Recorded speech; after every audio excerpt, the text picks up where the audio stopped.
evening, it's News 360 coming to you live from the News Hub here at Adesawe Kanda. I am Portia, Gabor. And I am Martin Asiedu-Dartey. Let's bring you the headlines for the next 1 hour. News 360 Headlines is brought to you by Flamingo Paint, Pepsodent Charcoal and Pepsodent Herbal, EcoBank. National Disaster Management Organization NADMO urges residents in low-lying communities of the Bagre Dam to relocate to higher ground for their safety. And also coming up tonight, police intensify security in Sola and Biniri in the Savannah region following communal clashes.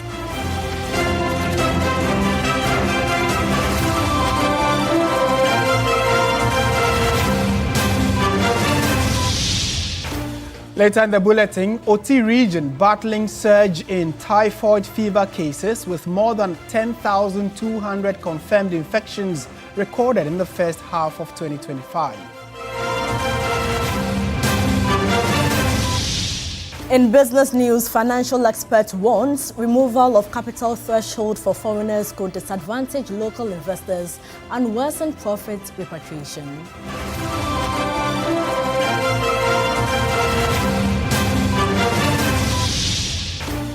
And on the international front, France returns 3 colonial-era skulls held in a Paris museum to Madagascar 128 years after they were taken away.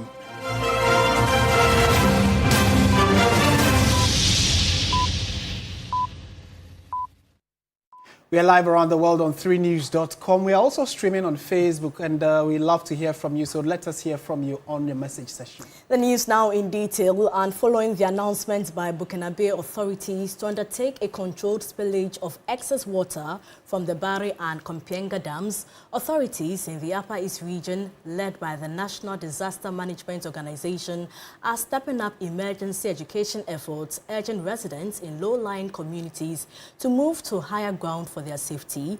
Our Upper East regional correspondent, Castro Sanyala, has more in this report.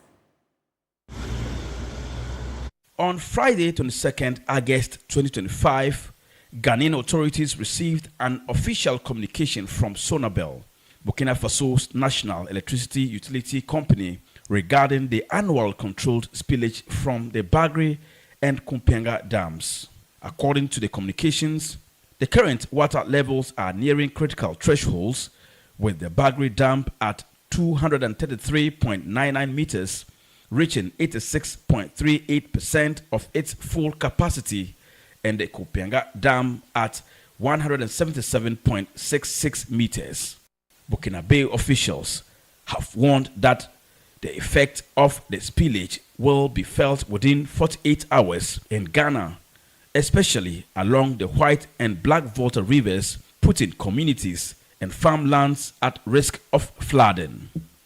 Each year, this controlled spillage wreaks havoc in low-lying areas across the Upper East, Upper West, Northeast, and Northern regions, destroying crops, homes, and vital infrastructure, and deepening the vulnerability of rural communities reliant on agriculture and fishing. In response, the National Disaster Management Organization in the Upper East region has launched intensified sensitization efforts, urging all residents in low-lying zones to move to higher grounds to ensure safety. The situation for now is calm. Everything is under control. So we are here with our local divers, our DVGs, and that of the zonal coordinators to ensure close monitoring of the process.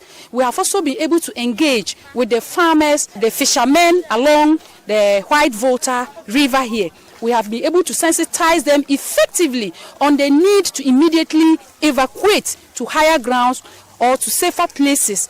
One of the worst hit areas, year after year, is the Boku West district, especially Sapelega, where the confluence of the Bagre and Kompienga dams lies. Local farmers have suffered repeated losses, with investments worth thousands of Ghana cedis washed away. The district chief executive, James Ayamwego, has cautioned farmers against risking their lives to harvest crops in the floodwaters. We came to advise the people, the farmers, and to be aware of the situation and then take precautionary measures and follow the laid down protocols that we are given as part of our education, so that we don't encounter with any situation that may be difficult for us to manage.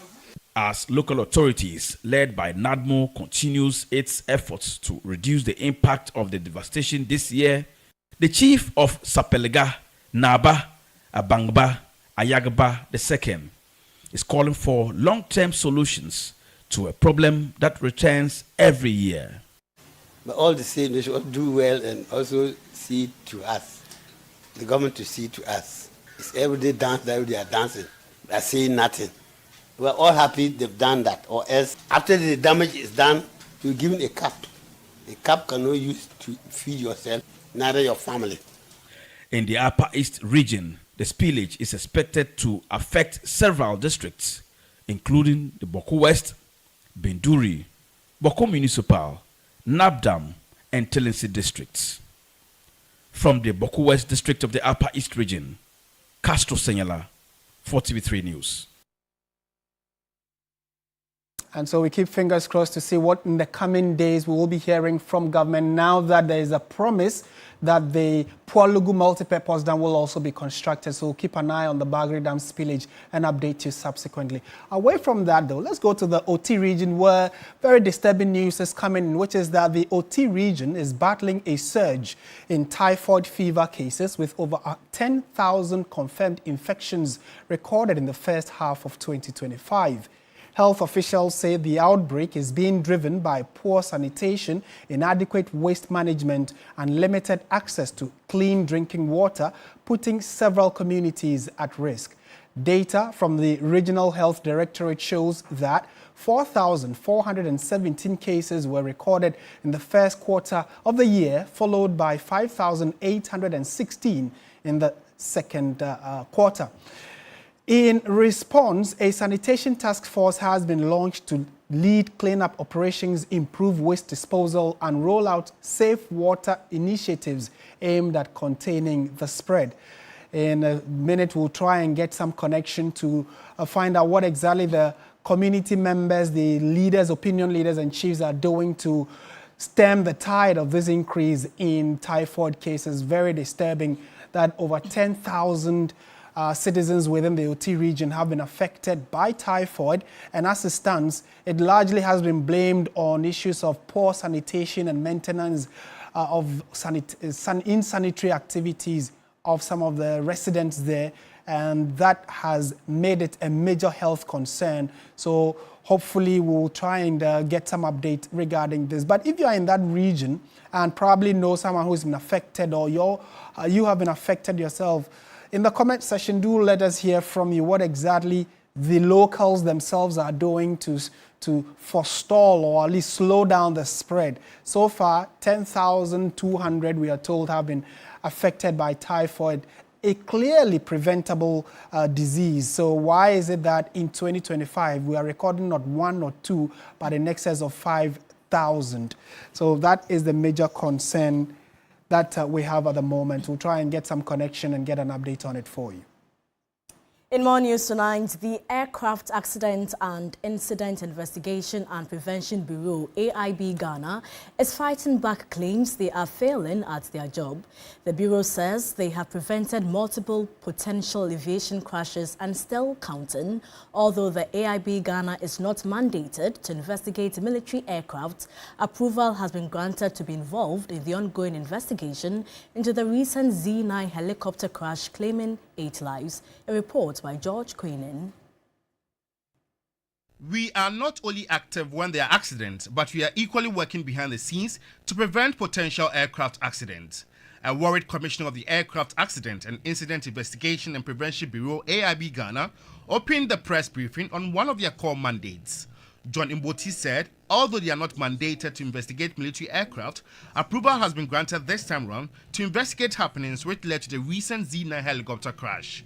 We are not part of Ghana Civil Aviation because we are to investigate what they do And so we are an autonomous and a separate institution. We don't investigate military aircrafts. And this incident that happened, like I said, we will only do that when we have an approval by the sector minister. And so this particular one, AIB Ghana is part of the investigation because we've been invited to use our expertise.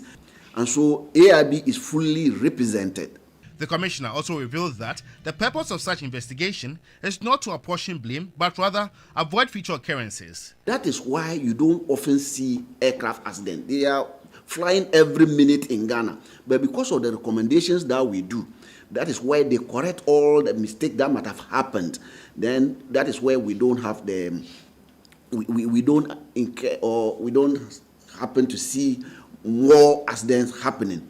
And so when we finish with our investigation and we give the recommendation, we follow up to make sure that they implement it. A retired pilot and investigator at the Bureau, Captain Retired Paul Fodro, assured that the report will be truthful and transparent, imploring the general public to be patient and allow the board to work. A lot of investigative work has been done, and it's been done very professionally.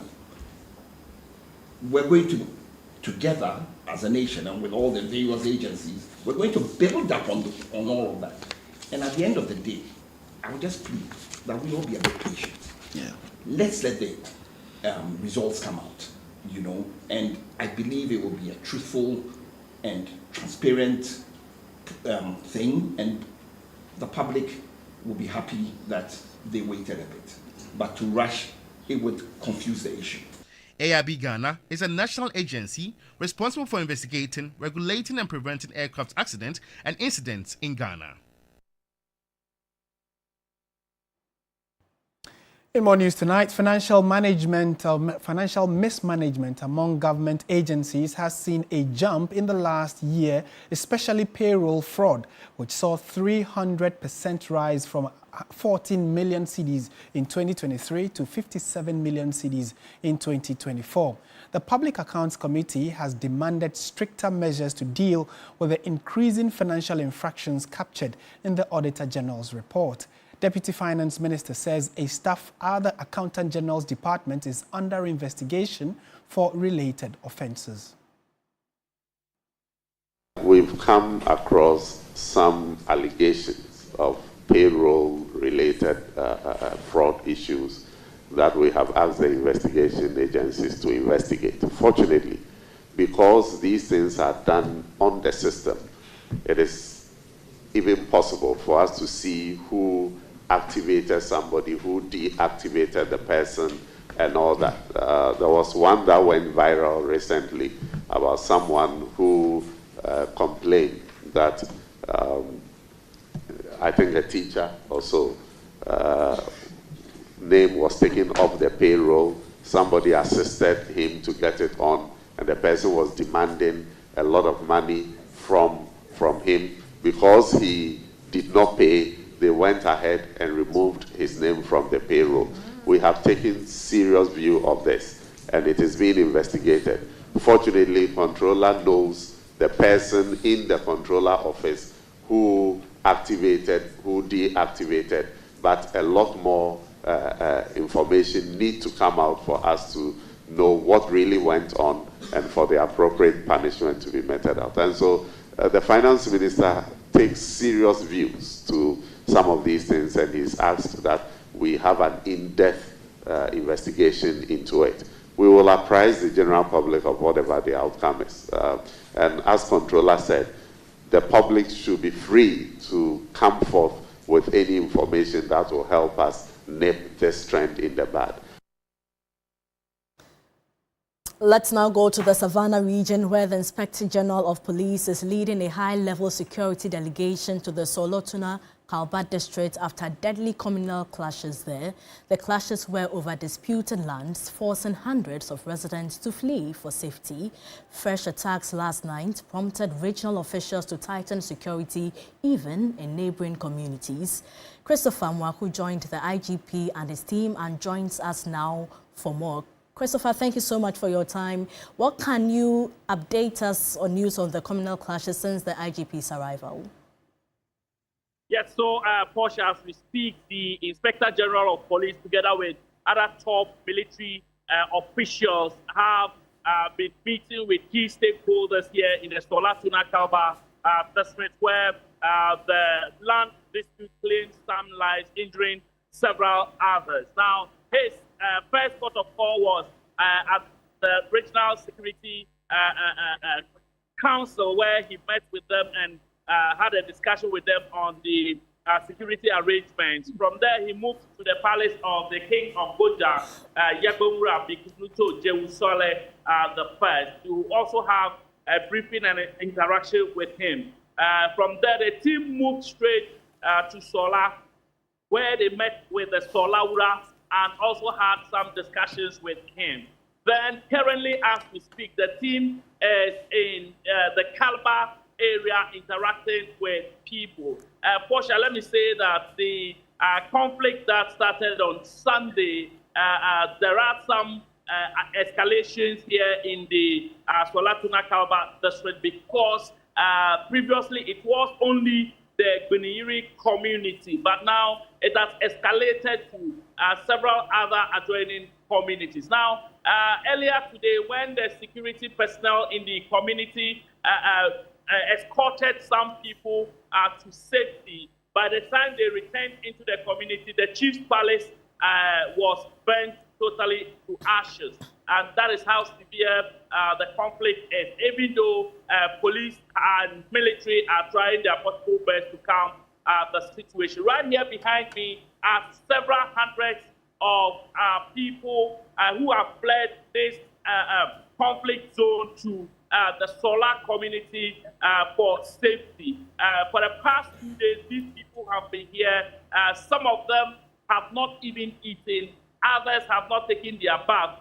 All they are saying right now is that peace should prevail for them to be able to go back to their communities for life to continue. Portia.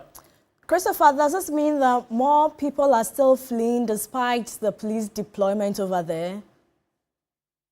Yes, Portia, I can say that even though some security police presence is in the area, but I must say that it's not enough to be able to control the situation, because other communities are also recording this conflict. And so once the police are at one place, another place, the conflict is taking place. And so the police have to, or the security agencies here have to split themselves to also cover the other communities that are affected. There are several calls for intensified police presence and also more police deployment to the area. As we speak, the IGP and his men are in the area and also assessing the situation. Probably after that, the IGP and the Savannah Regional Security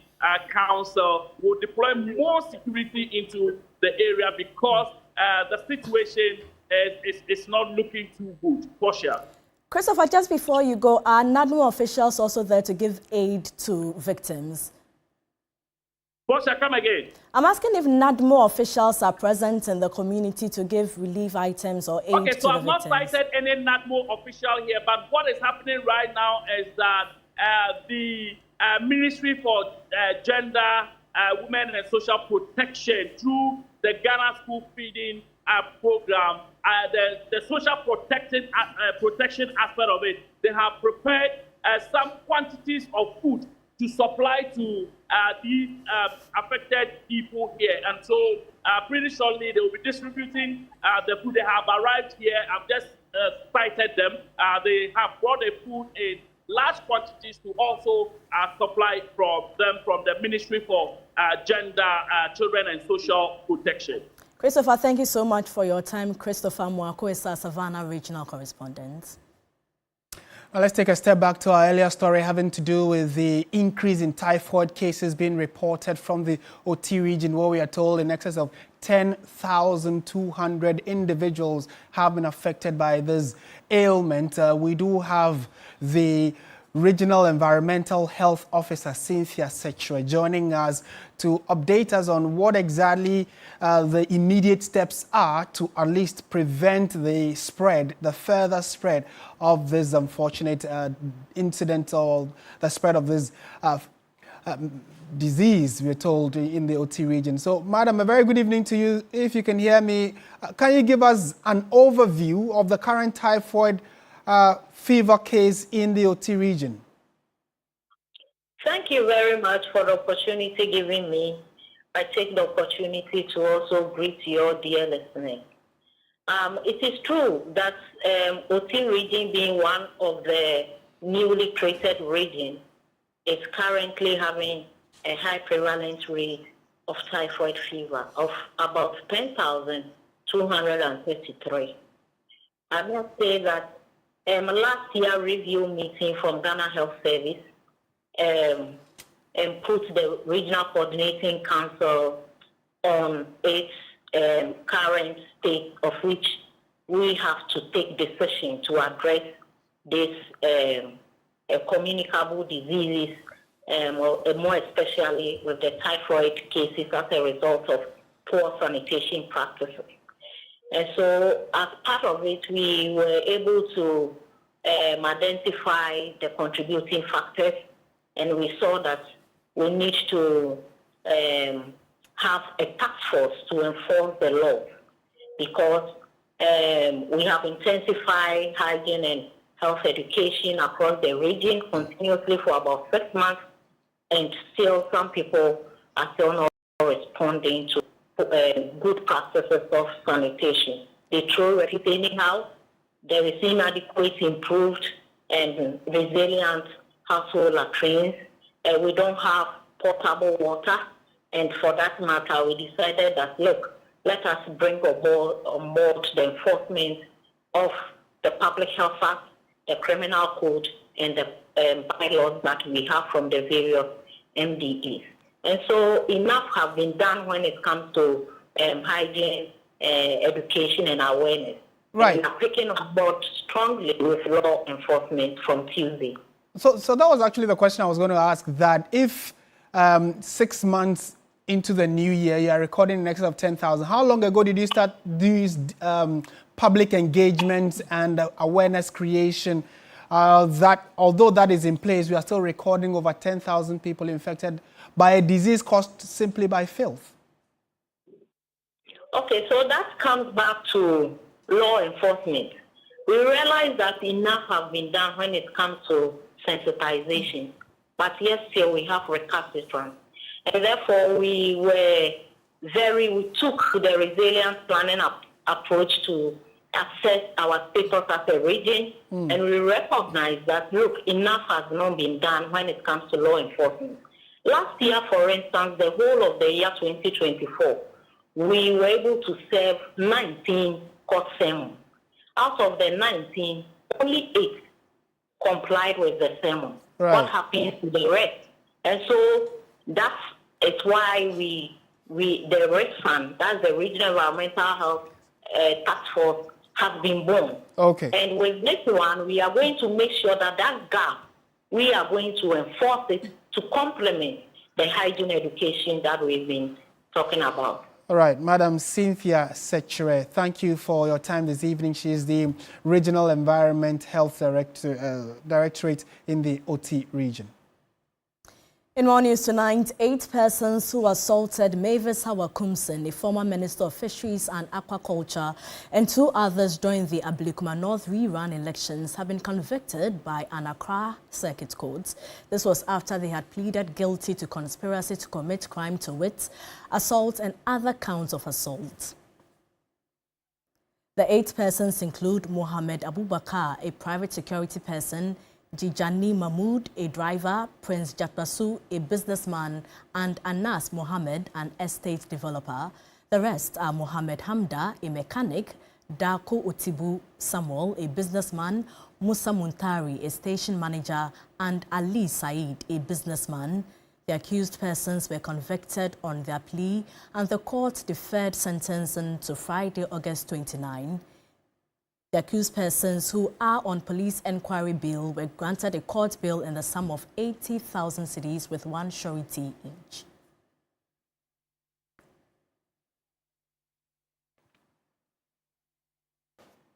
President John Dramani Mahama has expressed confidence in Ghana partnering Singapore's Institute of Technology to understand local experiences in higher education. Speaking earlier at a business summit, he outlined 5 areas of possible investment, including agriculture and education, where he expects Singapore to tap in. The president told Singaporean investors that Africa is the fastest emerging market and Ghana is prepared to serve as a gateway, taking into account the country's current economic gains. Africa and Singapore must be champions of open markets, trusted rules, trade rules, and practical partnerships that deliver jobs, technology transfer, and shared prosperity for our people. I speak today as an African leader and as president of Ghana. And our message is simple. Africa is investable, and Ghana is your reliable gateway to that continent. Trade between Africa and Singapore rose nearly 50% in 4 years to $14 billion with Ghana-Singaporean trade reaching over $215 million in 2024. Addressing the business community at the 8th African Singapore Business Forum, the president assured the island Asian country to turn its focus to Ghana amidst global uncertainties. Singapore's minister in charge of trade relations said the visit by the president should be a catalyst to increase trade and bilateral relations with the two countries. You know, as you're saying in Africa that you want to go fast, go alone, but if you want to go far, go with your friends. So look beyond the familiar. Let us not just Africa and Southeast Asia as separate markets, but as complementary engines of growth. He later visited the Singapore Institute of Technology. Deputy Presidential Spokesperson Shamima Muslim says the suspended Chief Justice Gertrude Tokonu must follow due process and trust institutions to deliver. Speaking at a national dialogue on the implementation of Ghana's affirmative action law, she encouraged women not to be deterred by public scrutiny, but step up confidently into leadership and governance roles. Every female that is in this arena, they will always receive a disproportionate amount of scrutiny. And so that cannot be a deterrent for those who still want to serve. CJ Tokonu has not been the only female Chief Justice that we have had in this country. When in doubt, I say follow the law and due process. That would always be your best alibi. As for every individual that is facing a certain legal process, you have the right, even a duty upon yourself, to defend yourself and to seek all avenues to defend yourself. And I think that the Chief Justice has opted to use all the avenues at her disposal to try and tell her story. At the end of the day, we must trust the same institution that she headed to do right by Ghana, by her, by the office. You understand it? And so I would not say that because of 1 or 2 examples, Charlotte went through similar thing. She's doing great things now, isn't it? So there will always be some level of challenge. Cecilia Dapa, she must go through her own. So women in public office must also now learn how not to get yourself in the public eye, so that when you get the opportunity, you ensure you cross your I's and dot your T's. Now, Media General's Godwin Asedeba's trailblazing journalism continues to open doors beyond the newsroom. Days after being named the winner of the 2025 BBC Komla Dumor Award, the investigative journalist and anchor was hosted by the British High Commission in Accra, where his work was hailed for accountability. Following his historic win of the 2025 BBC Komla Dumor Award, investigative journalist and anchor Godwin Asedeba was received by a joint team of political, governance and communications at the British High Commission in Accra. At the meeting, the team commended Godwin for his outstanding body of work, praising his fearless commitment to impactful journalism that amplifies marginalized voices, exposes injustice, and sparks meaningful change. They noted that his achievement goes beyond personal success as it reflects the power of journalism to strengthen dialogue, understanding, and collaboration between Ghana and the United Kingdom. Our High Commissioner has been doing quarterly media roundtables. We host the residents. We talk about like a particular, topical issue. The last time we had a conversation like that was on the issue of Gallant's Day ahead of World Press Freedom Day.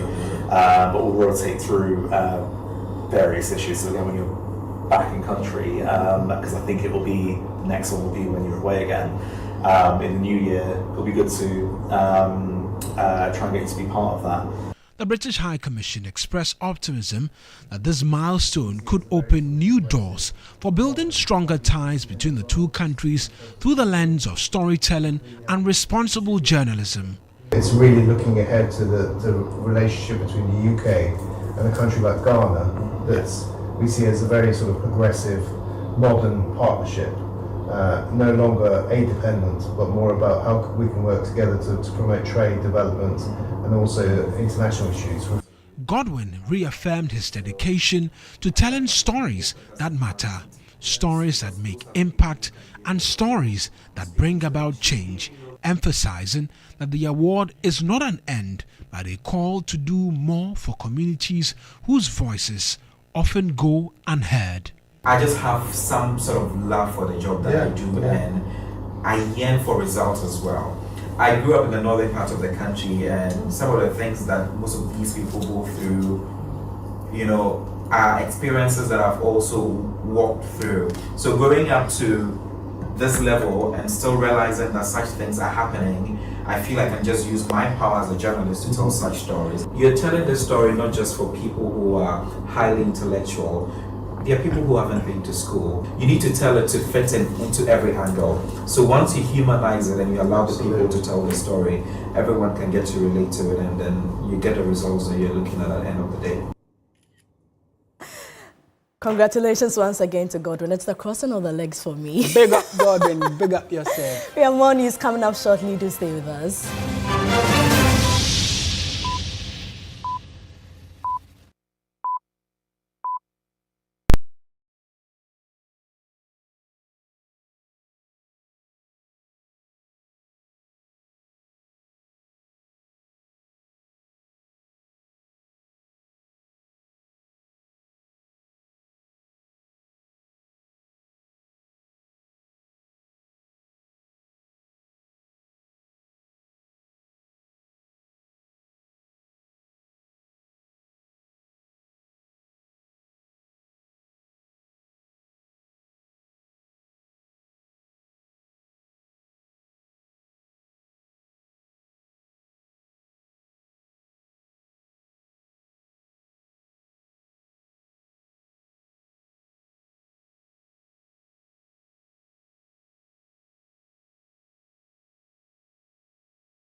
360. I am Michael Obodu. Now, the policy rate of the Bank of Ghana is expected to decline further in September 2025, following July's significant cut as favorable crop harvest and cedi gains sustained disinflation. Research firm IC Securities says the move could ease lending rates and lower the cost of borrowing, even as the banking sector shows signs of recovery. The Bank of Ghana could reduce its policy rate again in September 2025. That's according to IC Research, the research arm of IC Securities, which projects that favorable crop harvests and the strengthening cedi will sustain the downward trend in inflation. It believes these conditions will widen the real policy rate beyond its current 11.3%, paving the way for another cut. A reduction in the policy rate is expected to translate into lower lending rates, easing the cost of borrowing for businesses and households. In July 2025, the central bank slashed its base lending rate by 300 basis points to 25% after inflation eased to 5 consecutive months. IC Research notes that the Monetary Policy Committee appears optimistic about the possibility of single-digit inflation by the end of the year, although uncertainties remain around a potential utility tariff hike in the last quarter. Meanwhile, Ghana's banking sector is showing signs of recovery. The industry's capital adequacy ratio improved to 18.2% in June 2025, driven largely by government capital support to the National Investment Bank and ongoing capital restoration by private banks. IC Research, however, warns that asset quality concerns may still require regulatory intervention despite the progress made.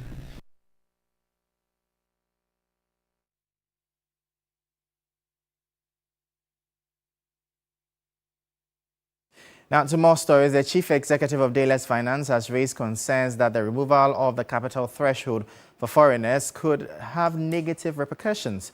Joe Jackson argues that the announcement by President John Mahama has the potential to disadvantage local investors, as they will be unable to compete with foreign businesses favorably and lead to repatriation of profits. The proposed amendment to the Ghana Investment Promotion Center GIPC Act aims to make the country more accessible to all investors, regardless of the size of their capital. The current GIPC Act 2013, Act 865, requires foreign investors to meet specific capital requirements such as $200,000 for joint ventures, $500,000 for wholly foreign, and $1 million minimum for a trading company. The proposal is to abolish all the thresholds for foreign investors. Joe Jackson argues that this could open itself up to an influx of foreign businesses with cheap capital and make local business non-competitive. And just maybe we could have done a sector by sector approach so that we could look at, do we want to do this for the traders? Maybe you want to do this for investment in factories and plastics and agro investments. But do you want to do this also for trading? Are we not making it even more difficult for Ghanaian businesses? And these are real questions. We're looking forward to that debate in Parliament as they try and revise the GIPC law and see and listen to the arguments that will be made. But obviously, some of us are worried. Maybe a sector by sector approach. Joe Jackson warns that this could worsen the country's repatriation situation, where profits earned by foreign companies are sent out of the country and ultimately put pressure on the cedi. We should also look at repatriation. If I bring in just $5,000, how much am I going to be able to repatriate of my earnings that go outside? If I bring in $5,000 and earn $10,000, can I take all the $10,000 out? And those are questions we have to ask, right? The intention is good. The benefits can clearly be seen, but sometimes we have to look at the policy very carefully.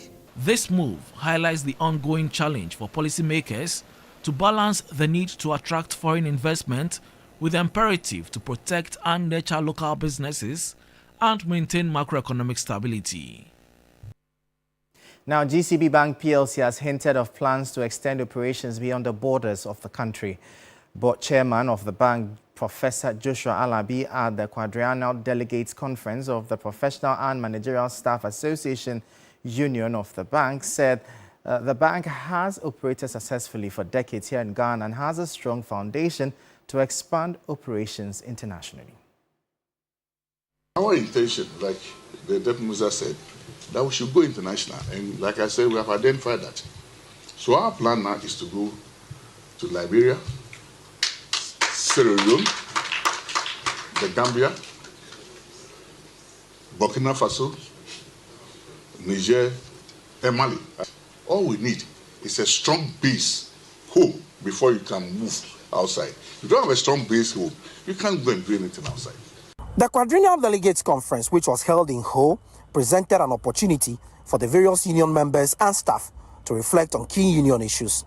Outgoing PSMU chairman Kamil Mohammed Ismail said the bank's enviable success in the industry is as a result of its diligent and dedicated workforce. GCB Bank is now the bank all other banks in the industry are chasing. Our product pipelines are pregnant with many more innovative solutions that Ghanaians will soon witness. No stakeholder, therefore, should take this enviable industrial harmony for granted. GCB Bank is not just a bank. It is a priceless national asset that our forebears bequeathed to us in order that Ghanaians and Ghanaian businesses especially can be guaranteed financial and banking services. Touching briefly on the theme for the conference, which is strengthening the micro, small and medium enterprises sector for economic transformation in Ghana, the role of GCB Bank, Managing Director of the bank, Farian Al-Hassan, reaffirmed the bank's commitment to ensuring seamless access to credit facilities for the wider informal sector. We've launched MSC Group Loan. We are pushing digital transformation with our new hub system. And we're even looking at innovations from Kenya to bring instant mobile loans to every market woman in Ghana. You can imagine the impact GCB would make today if the cocoa seller, the water seller can just go onto our app and access as little as 500 Ghana cedis. Meanwhile, Deputy Finance Minister Thomas Ampenyako, while commending the bank for playing a pivotal role in the country's economic progress, announced further reforms aimed at boosting growth in the micro, small and medium enterprise sector. We know that MSMEs face challenges due to regulations, especially with taxation. We are pursuing interventions to unbundle the regulatory burden. As a first-order priority, we are simplifying the tax system. Our promise to reform the VAT system is being worked on. We will overhaul the VAT system in 2026 fiscal year. In fact, we are far advanced in this, and the VAT amendment will be presented alongside the 2026 budget around October, November this year, and we'll pass the amendment and take effect with it. We'll bring you updates now from the currency and the commodities market.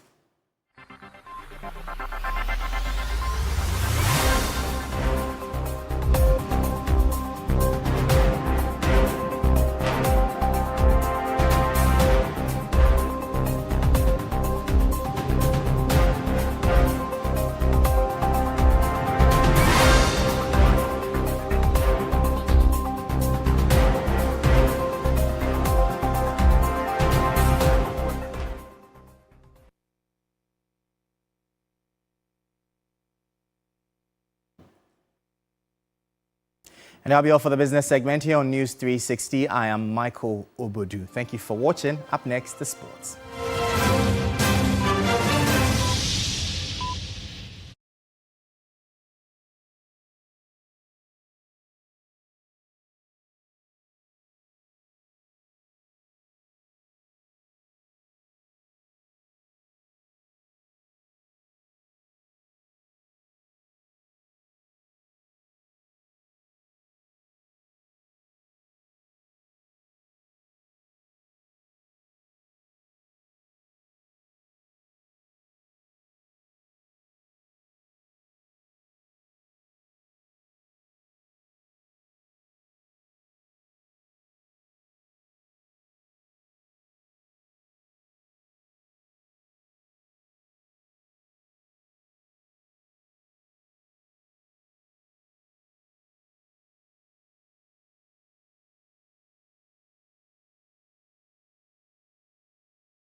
You buy Sasso insecticide spray and coil.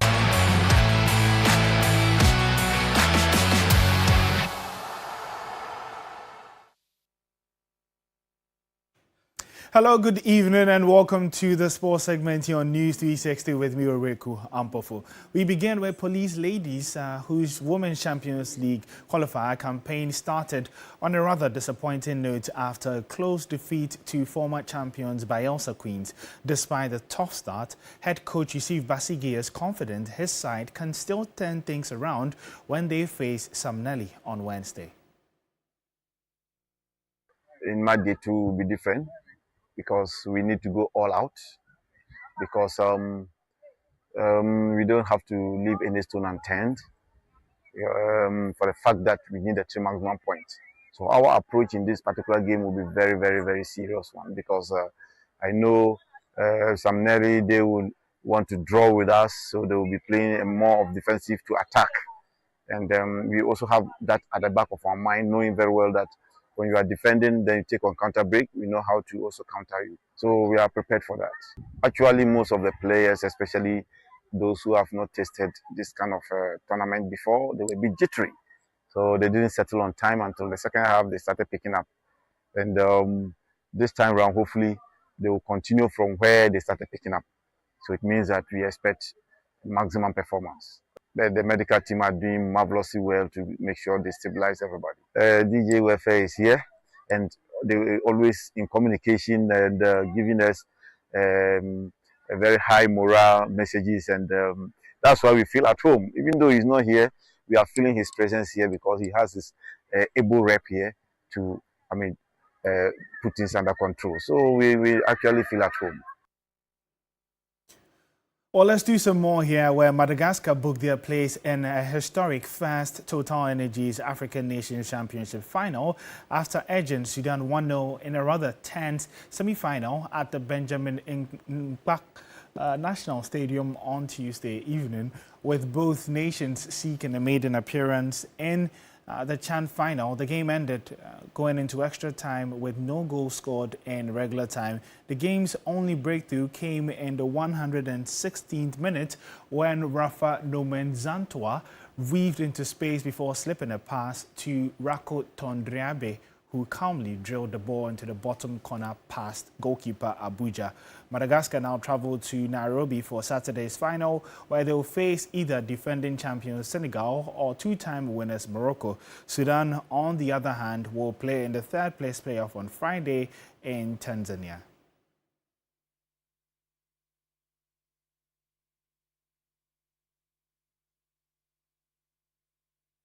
Or you can get some more updates on our social media handles at 3Sports. My name is Oreku Ampofo.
insecticide spray and coil. Powered by 3 Entertainment.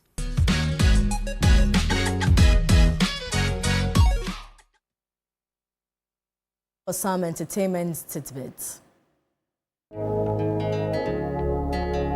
The family of legendary highlife musician Charles Kojo-Fosu, popularly known as Daddy Lumba, has officially informed the government of his passing during a courtesy visit to Chief of Staff Julius Deborah. This forms part of traditional protocols for honoring a national figure. Daddy Lumba passed away on July 26 at the Bank Hospital in Accra. Born in 1964, he became a high-life icon with over 30 albums. His contribution to Ghanaian music spanned over 3 decades. A one-week observation is set for Saturday, August 30 in Accra, with final funeral rites to be held in Kumasi.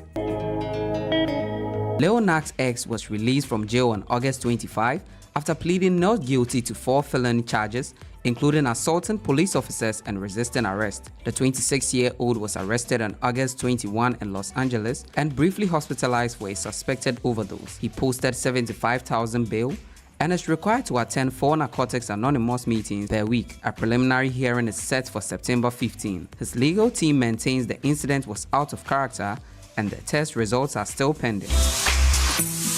What be your name? Yeah, Momo. You the bill.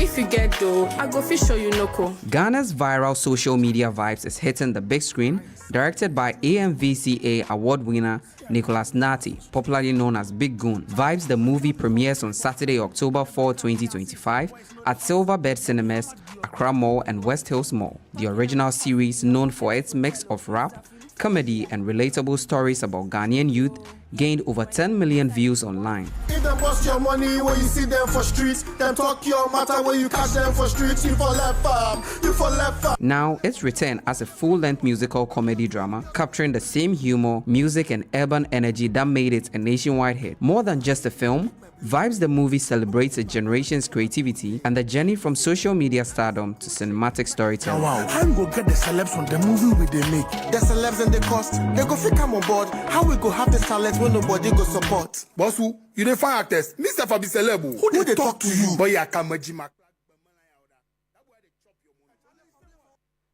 That's a nice one there. Let's find out what's happening on the international front.